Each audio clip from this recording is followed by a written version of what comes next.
রাসূল সাল্লাল্লাহু আলাইহি ওয়াসাল্লাম বলেন, মান সামা রমাদানা ঈমানান ওয়া ইহতিসাবান, যে ব্যক্তি রমাজান মাসে সিয়াম পালন করলো ঈমানের সাথে নেকির আশায়, তার পূর্বের সকল গুনাহ ক্ষমা হয়ে যাবে।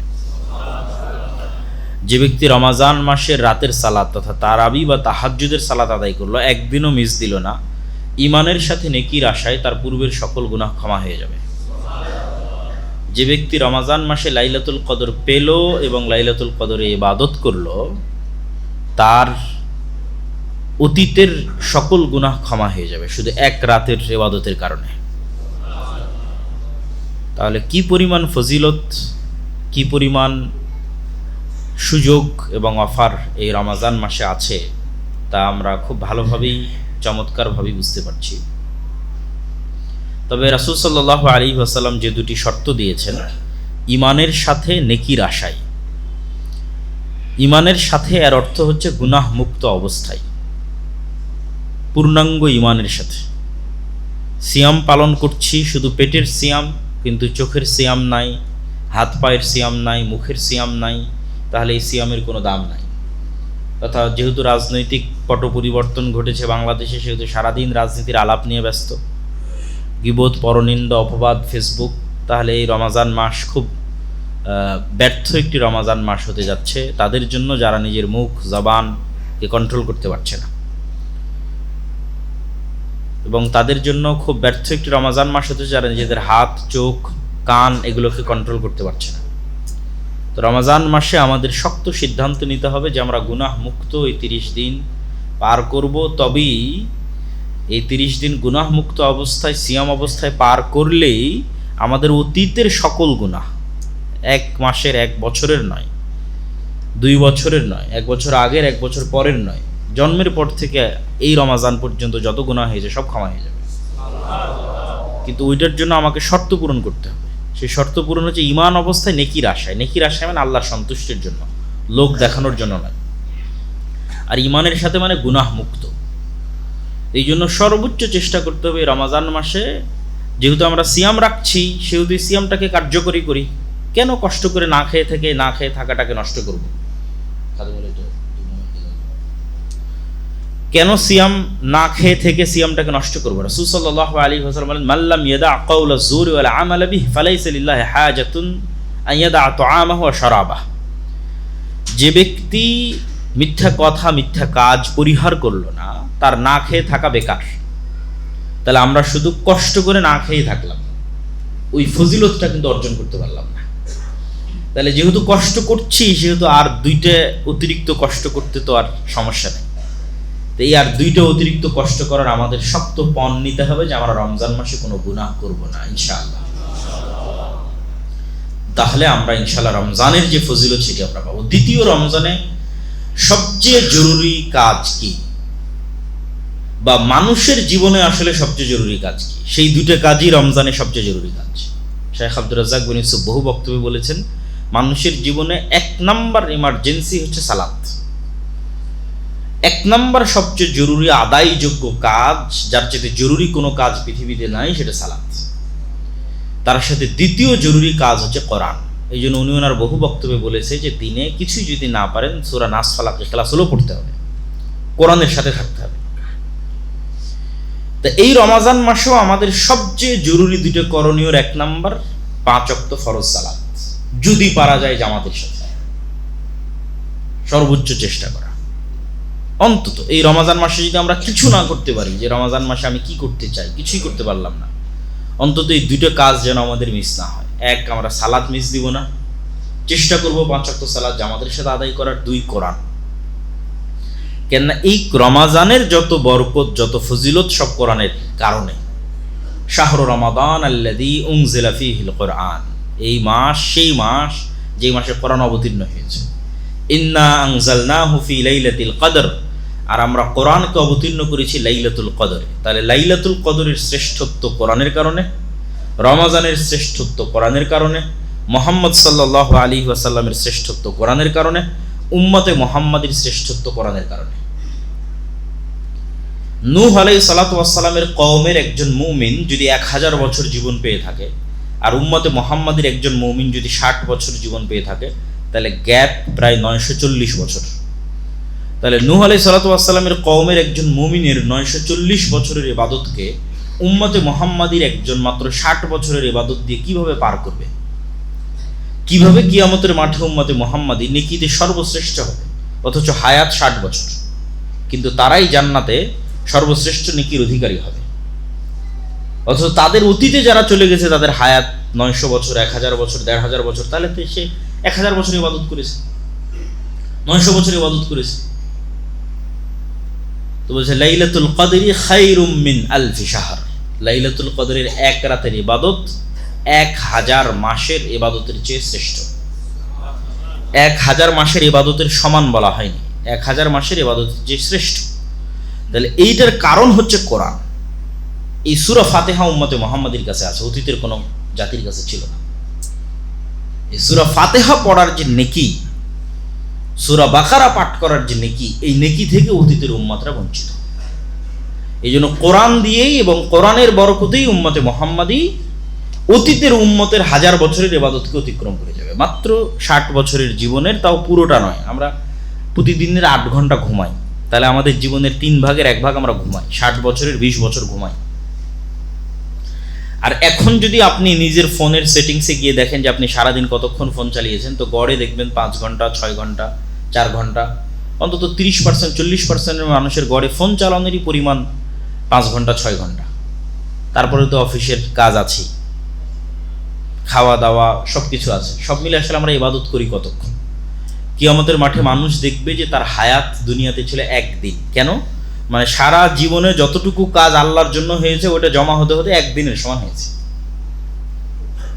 5 মিনিট আল্লাহর জন্য, 10 মিনিট আল্লাহর জন্য, এই করতে করতে 1 ঘন্টা আল্লাহর জন্য, এই করতে করতে 24 ঘন্টা, 60 বছর মিলিয়ে 24 ঘন্টা টিকানো গেছে আল্লাহর জন্য।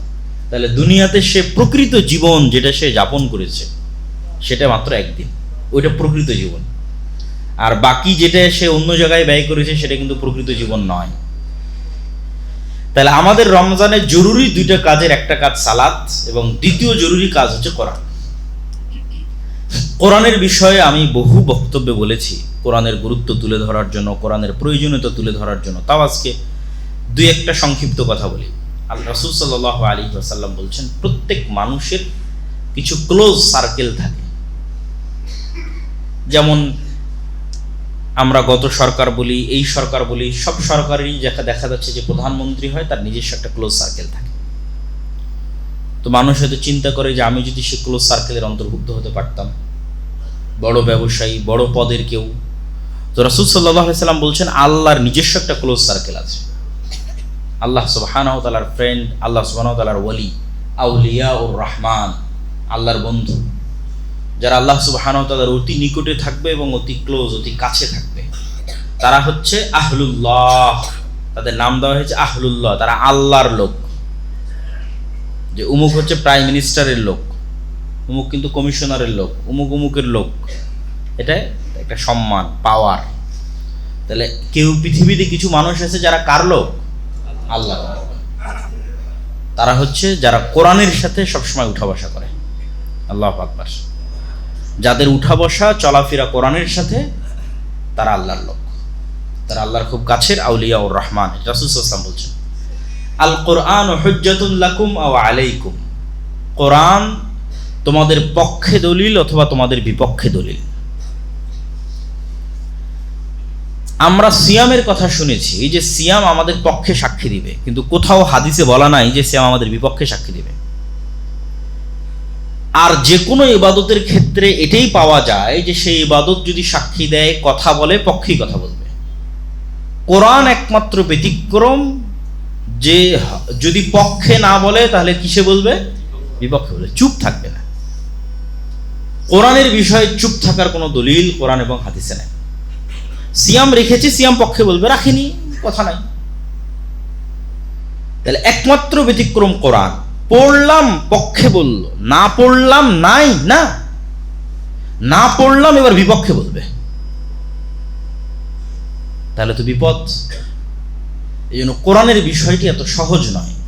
পড়লাম পক্ষে বললো, শাফাত করলো, আর না পড়লাম নাই, জি না পড়লে বিপক্ষে বলবে। হুজ্জাতুল লাকুম ওয়া আলাইকুম, কোরআন তোমাদের প্রত্যেকের হয় পক্ষে কথা বলবে, না বিপক্ষে কথা বলবে। তাহলে কোরআন যেন আমাদের বিপক্ষে কথা না বলে এর প্রস্তুতি তো আমাদেরই নিতে হবে। এবং কোরআন কথা বলবে, কথা ঠিক, কেননা কিয়ামতের মাঠে অসংখ্য আমলের বিভিন্ন প্রতিকৃতি এবং বিভিন্ন রূপ আল্লাহ সুবহানাহু ওয়া তাআলা দিবেন, এবং অসংখ্য কিছুকে আল্লাহ কথা বলার শক্তি দিবেন। আল্লাহ বলছেন আল্লাযী আনতাকাকুম, যিনি তোমাদের কথা বলার শক্তি দিয়েছে। তোমরা তোমাদের আশেপাশে তাকিয়ে দেখো, কত কি কথা বলতে পারে না, কিন্তু তোমরা তো কথা বলতে পারছো।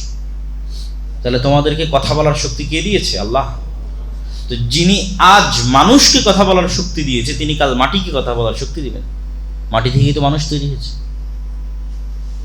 তো তিনি কালকে কোরআনকে কথা বলার শক্তি দিবেন, জীবন্ত রূপ দিবেন, কোরআন কথা বলবে। এটা অতি সহজ এবং বিশ্বাসযোগ্য।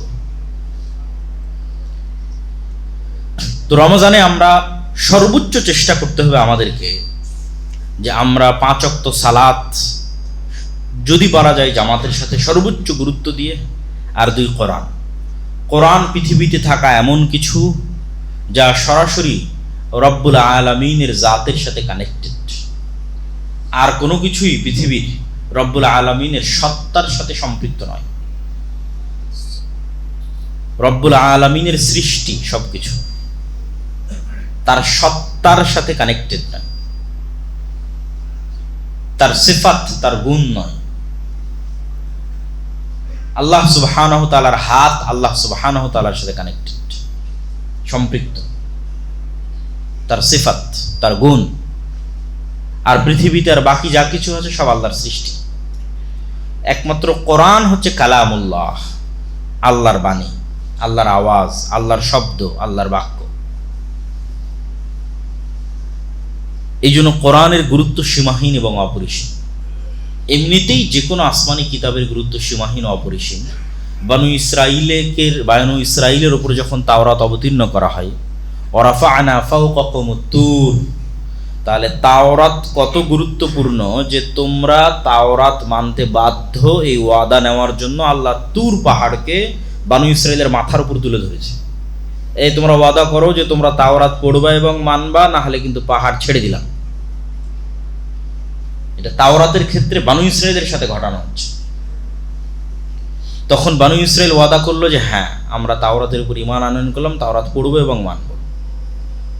তাহলে তাওরাতের মতো কিতাব অমান্য করলে পাহাড় ছেড়ে দিয়ে বানু ইসরাইলকে ধ্বংস করে দেওয়া হবে।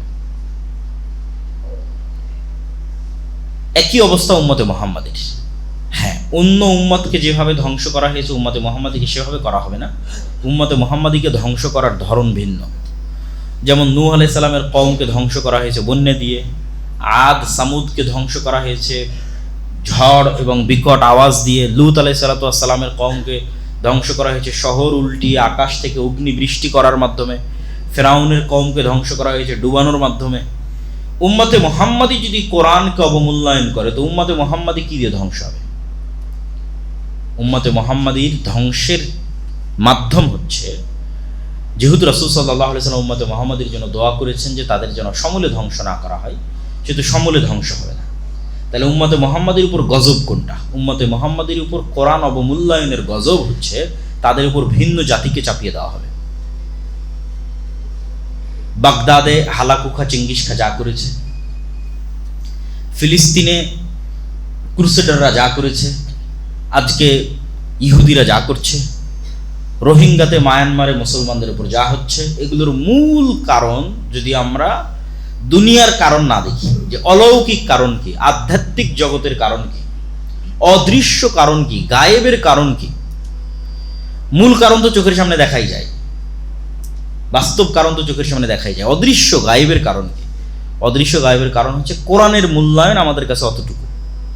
যে অবস্থায় আমরা আজকে আছি, এই অবস্থাটা কোরআনের আমাদের কাছে। আজকে মায়ানমারের রোহিঙ্গা মুসলমানদের অবস্থা যেমন, আসলে কোরআনের অবস্থাটাই ফুটে উঠতেছে যে কোরআনের চিত্র এরকম তাদের বাড়িতে, তাদের ঘরে, তাদের সমাজে। কোরআন এরকম অবহেলিত। তাহলে উম্মতে মুহাম্মাদীর উপর গজবের কারণ হচ্ছে কিতাব অবমূল্যায়ন করা। গজবের ধরন কি? ভিন্ন জাতি এবং ভিন্ন কওমকে চাপিয়ে দেওয়া। এবং রাসূল সাল্লাল্লাহু আলাইহি ওয়াসাল্লাম হাদিসেও বলেছেন, ইন্নাল্লাহ ইয়াদা বিহাদাল কিতাবে আকওয়াম ওয়া ইয়াদউ বিহি আখারিন। আল্লাহ সুবহানাহু ওয়া তাআলা এই কিতাবকে দিয়ে, ইয়ারফাউ বিহাদাল কিতাব, এই কিতাবকে দিয়ে আমার উম্মতের একদল মানুষকে উপরে উঠিয়ে দিয়েছে, আর এই কিতাবকে দিয়ে আমার উম্মতের একদল মানুষকে নিচে নামিয়ে দিয়েছে। তাহলে এই কিতাবকে দিয়ে যাদের উপরে উঠিয়ে দিয়েছে তারা এই কিতাবকে মূল্যায়ন করত। আমর ইবনুল আস, খালিদ ইবনুল ওয়ালিদ, তারা যখন যুদ্ধের মাঠে যেত, ওমর ইবনুল খাত্তাব, আলী ইবনে আবি তালেব, তাদের যে দাপট বিশ্বে ছিল, এটা মূলত কোরআনের মূল্যায়ন তাদের বাড়িতে, তাদের ঘরে, তাদের অন্তরের বহিঃপ্রকাশ ছিল জাতির উপরে, পৃথিবীর অন্য জাতির উপরে। এই জন্য কোরআন খুবই গুরুত্বপূর্ণ, আর আমাদের এই প্রিয় মাতৃভূমি বাংলাদেশের জন্য তো আরো গুরুত্বপূর্ণ। কেননা পৃথিবীর অন্য আর কোনো মুসলিম দেশ এরকম ভয়ঙ্কর সিচুয়েশনের উপরে নাই যে ভয়ঙ্কর সিচুয়েশনের উপর বাংলাদেশ আছে। সেটি হচ্ছে পৃথিবীর অন্য যে কোনো মুসলিম দেশের মুসলিম নাগরিকদের পালিয়ে বাঁচার জায়গা আছে। ফিলিস্তিনের নাগরিকরা সব পালিয়ে মিশরে চলে গেছে, মিশরে আশ্রয় নিয়েছে গাজার মানুষেরা। তারপরে মিশর থেকে আরো বিভিন্ন দেশে গেছে। মায়ানমারের রোহিঙ্গারা আপনাদের বাংলাদেশে আশ্রয় নিয়েছে। আফগানিস্তানে যখন হামলা হচ্ছিল তখন আফগানিস্তানের নাগরিকরা পাকিস্তানে আশ্রয় নিয়েছে। কিন্তু বাংলাদেশ পৃথিবীর একমাত্র মুসলিম দেশ যাদের আশেপাশে কোনো মুসলিম দেশ নাই, ফলত তাদের বাঁচার কোনো জায়গা নাই। এখানে যদি আল্লাহ সুবহানাহু ওয়া তাআলা কোনোদিন কোনো ভিন্ন জাতিকে চাপিয়ে দেন, তাহলে পৃথিবীর সবচেয়ে বড় ম্যাসাকার, সবচেয়ে বড় গণহত্যা এবং সবচেয়ে বড় ভয়ঙ্কর পরিবেশ তৈরি হবে। এই জন্য বাংলাদেশের মানুষের বাঁচার কোনো রাস্তা নাই পবিত্র কোরআন অধ্যয়ন করা ছাড়া, এবং পবিত্র কোরআনের উপর আমল করা ছাড়া, এবং পবিত্র কোরআন মানা ছাড়া। যেহেতু আমরা জাতি হিসেবে মুসলিম, আর আমাদের উপর গজব আসবে কিভাবে? ভিন্ন জাতিকে চাপিয়ে দেওয়ার মাধ্যমে গজব আসবে। এটা উম্মতে মুহাম্মাদের উপর গজবের ধরন।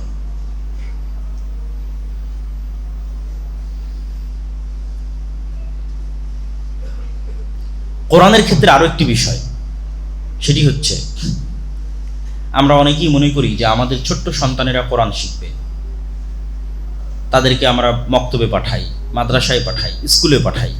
কিন্তু আমরা যখন বড় হয়ে যাই তখন আমরা মনে করি যে না, বড় হয়ে গেছি, বয়স হয়ে গেছে, আর কেন কোরআন শিখতে হবে। কিন্তু আপনি আশ্চর্য হবেন যে উম্মতে মুহাম্মাদির প্রথম প্রজন্ম যারা কোরআন শিখেছে, উম্মতে মুহাম্মাদির প্রথম প্রজন্ম, ফার্স্ট জেনারেশন যারা কোরআন শিখেছে, তারা সবাই বয়স্ক।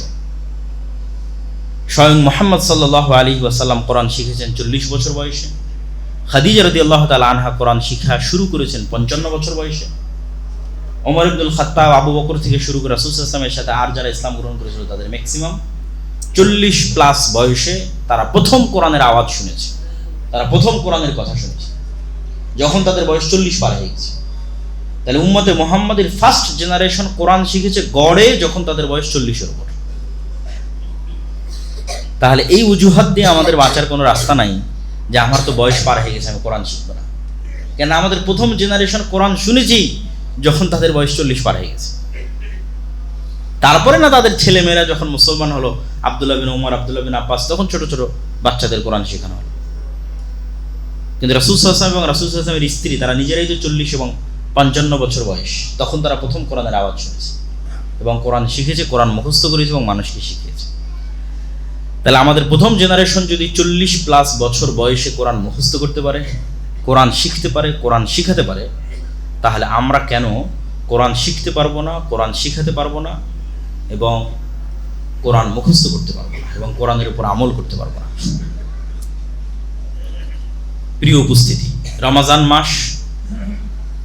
রমাজান মাসে আমরা যতগুলো গুরুত্বপূর্ণ কাজ করব মর্মে আজকে আমরা সংক্ষিপ্ত আলোচনা তুলে ধরছি। তার 1 নম্বর জরুরি গুরুত্বপূর্ণ কাজ আমরা বলেছি সালাত, 2 নম্বর জরুরি গুরুত্বপূর্ণ কাজ বলেছি কোরআন, এবং কোরআনের উপরই আমরা একটু বেশি কথা বলে ফেললাম, কেন এর সকল বরকত, সকল রহমত সবকিছু কোরআনের সাথে কানেক্টেড এবং কোরআনের কারণে। এবং কোরআন এত গুরুত্বপূর্ণ দেখেই শয়তান আর কোনো কিছুতে এত কষ্ট পায় না, ত্যক্ত বিরক্ত হয় না। মানুষ যখন কোরআনের কাছে যায় তখন সে যে পরিমাণ ত্যক্ত বিরক্ত এবং ক্ষিপ্ত হয়।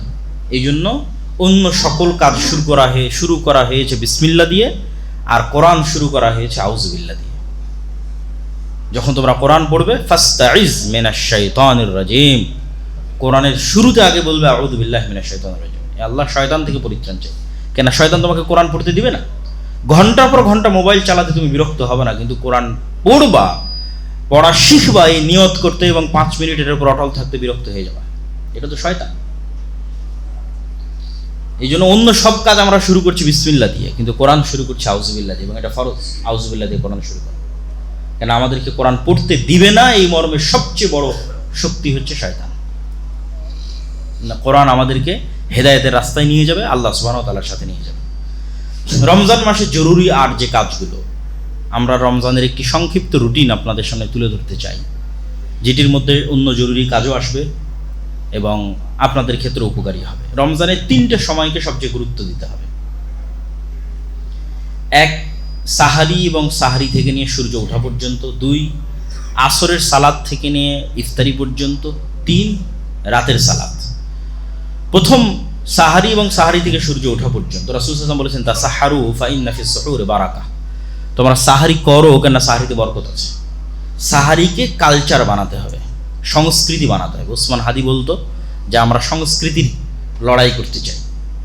আপনি যদি সাহারিকে কালচার না বানান তাহলে সাহারিতে উঠা বন্ধ হয়ে যাবে। এটাকে আনন্দদায়ক কালচারে বানাতে হবে। সবাই সবাইকে ডাকবে, উঠবে, সাহারিতে রান্না করবে, রান্না করে খাবে, যেটা আমাদের আগে গ্রামে দেখা যেত। এখন অনেকটাই দেখা যাচ্ছে যে সাহারি আমরা অনেকেই করতেই ইচ্ছুক না, উঠতে ইচ্ছুক না, উঠে রান্না করতে ইচ্ছুক না।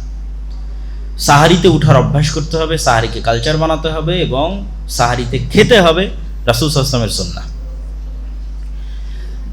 পরের কথা হচ্ছে, সাহারির পরে ফজরের সালাতের পরে ঘুমানোর যে বদ অভ্যাস আমরা সবাই রপ্ত করে ফেলেছি, এই বদ অভ্যাস থাকলে রমজান মাসকে ভালোভাবে কাজে লাগানো যাবে না,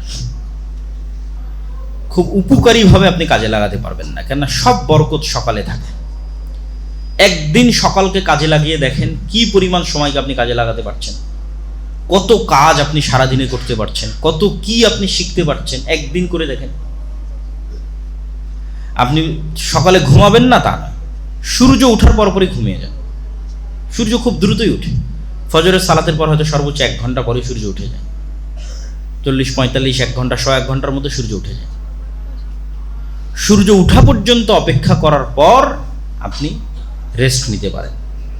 যে ঘুমটা আমরা প্রয়োজন মনে করি, যে রমজান মাসে আমরা একটু ঘুমাতে চাই, তাহলে বেশি উত্তম হবে যদি সাহারির পরে না ঘুমানো যায়, ফজরের পরে না ঘুমানো যায়, অন্তত সূর্য ওঠা পর্যন্ত।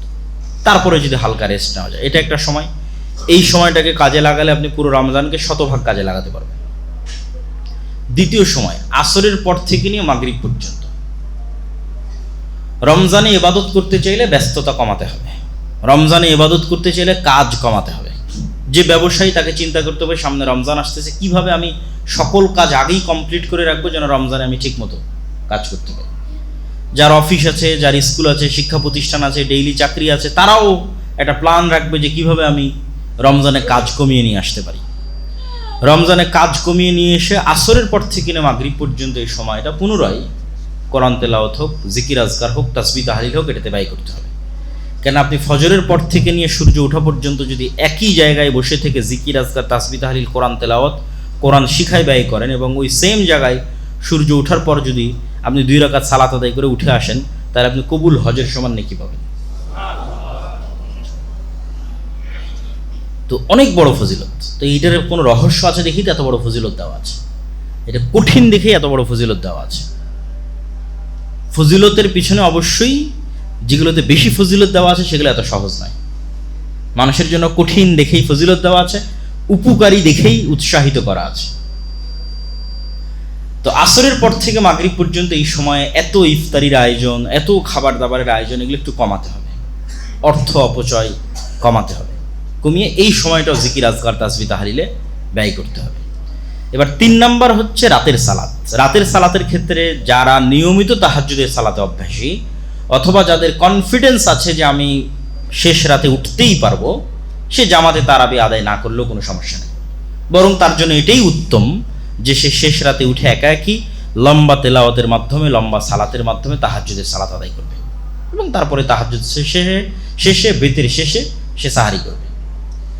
আর যদি কারো ক্ষেত্রে মনে হয় যে না, তার শেষ রাতে উঠার অভ্যাস নাই, উঠতে পারবে না, তাহলে তার জন্য জামাতের সাথে তারাবির সালাত আদায় করার যে প্রচলন আমাদের দেশে আছে, এটা কোনো সমস্যা নেই। 5 ওয়াক্ত সালাতে থেকে আমি তারাবির সালাত আদায় করতেছি, আমি ফজিলত পাবো ইনশাল্লাহ। তারাবির সালাত ধীর স্থিরভাবে আদায় করতে হবে, সেই রকম মসজিদই বাছাই করতে হবে, সেই রকম ইমামই বাছাই করতে হবে যারা ধীর স্থিরভাবে কোরআন তেলাওয়াত করে, কোরআনের হকের সাথে কোরআন তেলাওয়াত করে আদায় করবে। রমজানে আর জরুরি কাজের মধ্যে একটি জরুরি কাজ ইফতার, যা সিয়াম পালনকারী দুইটা খুশির একটা খুশির সময়। রাসূল সাল্লাল্লাহু আলাইহি ওয়াসাল্লাম ইফতারিতে তাড়াতাড়ি করতে বলেছে। এই তাড়াতাড়ি করার আনুষ্ঠানিকতাটাই রমজানের গুরুত্ব, সিয়ামের গুরুত্ব। এই তাড়াতাড়ির আনুষ্ঠানিকতা না থাকলে এই সিয়ামের গুরুত্ব থাকবে না। কখন সূর্য ডুবে গেছে আমার কোনো পরোয়াই নাই, রাত 8টায় গিয়ে ইফতারি করলাম, আর ওই মজা, ওই মাহাত্ম্য রমজানের আপনি তৈরি করতে পারবেন। রমজানের মাহাত্ম্য হচ্ছে আমি অপেক্ষা করব কখন সূর্য ডুবতেছে, ডুবা মাত্রই আমি ইফতারি করব। এটাই মর্যাদা, এটাই সম্মান, এটাই নিয়ম, এটাই মূলনীতি। রাসূল সাল্লাল্লাহু আলাইহি ওয়াসাল্লাম এটাই বলে গেছেন যে ইহুদিরা দেরিতে ইফতার করে, কিন্তু এটা আল্লাহর আনুগত্যের শানে যায় না। আল্লাহ চান যতক্ষণ বিরত থাকতে বলেছিলাম অতক্ষণ বিরত, এখন বিরত থাকা যাবে না, এখন তাড়াতাড়ি খাও, এটাই আমার আনুগত্য। আমার সাথে তোমাকে মাতাব্বরি করার দরকার নাই। তাহলে আমি এখন ভাঙতে বলেছি মানে তুমি সাথে সাথে ভাঙতেছো, মানে তুমি আমার সত্যিকার অনুগত বান্দা। আর তুমি দেরি করতেছো মানে তুমি অনেক বড় তাকওয়ালা পরহেজগারিতা আমাকে দেখাচ্ছ, এটা আমার দরকার নেই। আমার কথার সাথে সাথে অনুসরণই হচ্ছে আল্লাহর আনুগত্য। এই জন্য ইফতারিতে দেরি করা যাবে না, কোনো সতর্কতামূলক দেরি বলে কিছু নয়। 2-3 মিনিট 3-4 মিনিট আগে করবো এরকম নয়।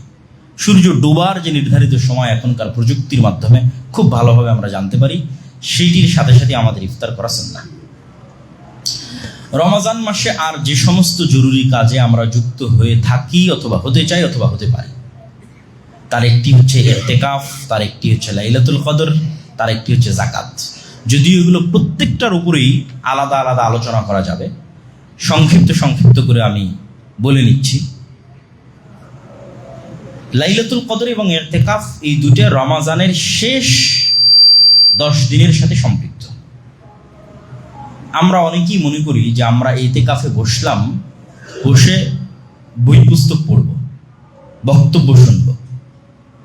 এটা করা ঠিক নয়। রমজানে কালামুন নাসের সাথে কোনো সম্পর্ক নাই, রমজানে মানুষের কথার সাথে কোনো সম্পর্ক নাই, মানুষের লেখা বইয়ের সাথে কোনো সম্পর্ক নেই।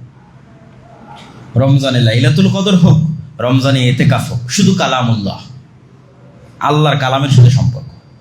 আল্লাহর কালাম বুঝার চেষ্টা করা, আল্লাহর কালাম পড়ার চেষ্টা করা। বাকি 11 মাস বড় বড় আলেম ওলামার বক্তব্য শোনারও সময় আছে, বড় বড় আলেম ওলামার বই পড়ারও সময় আছে, কিন্তু রমজান শুধু আল্লাহর কালাম, শুধু আল্লাহর বাণী।